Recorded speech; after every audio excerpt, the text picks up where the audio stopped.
Niditra tamin'ny andro fahefana androany ny fiadinan'ny tompon-daka nasionaly sokajy division voalohany elita taranjabolina kitrana ny Pro League.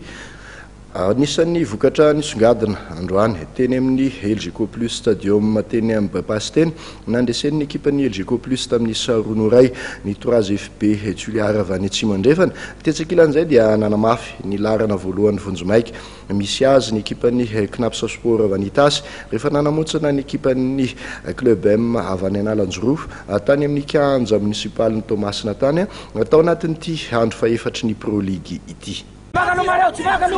Lalao efatra tafiditra amin'ny andro fahefatry ny Pro League na ny fiadinan'ny tompon-daka nasionaly sokajy division elite no natao teto Antananarivo Tomasina Votovorona ary Fianaratsoa androany.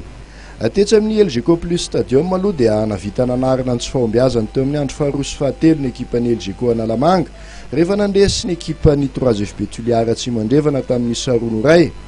Ny 3FB anefa nanokatra nisa tamin'ny alalan'ny kiky teo amin'ny minitra faharoa ambin'ny folo. Nanasala ho an'ny LGK Plus kosa i safidy teo amin'ny minitra fahaefatra amby telopolo.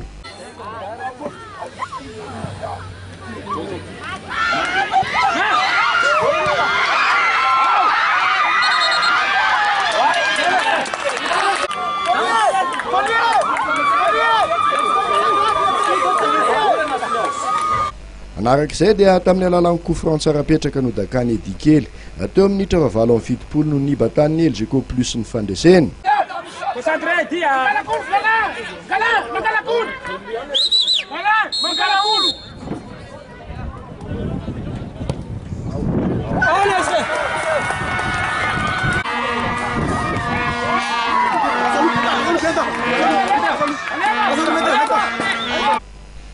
Tany amin'ny complexe sportif Votovorona ihany androany tolakandro dia tamin'ny elanelany Saronoray ihany koa no nanlian'ny SG Mada Itasy ny ekipan'ny Tiakitra FC avy any Atsinanana.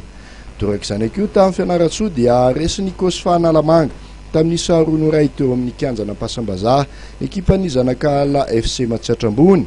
Ary farany dia nanamafy ny larana voalohany vonjomaika misy azy ekipa amin'ny Knapsa Sport Itasy rehefa nanamontsana ny Club M Analanjoroa tamin'ny Sadimonoray tany Tomasina tany.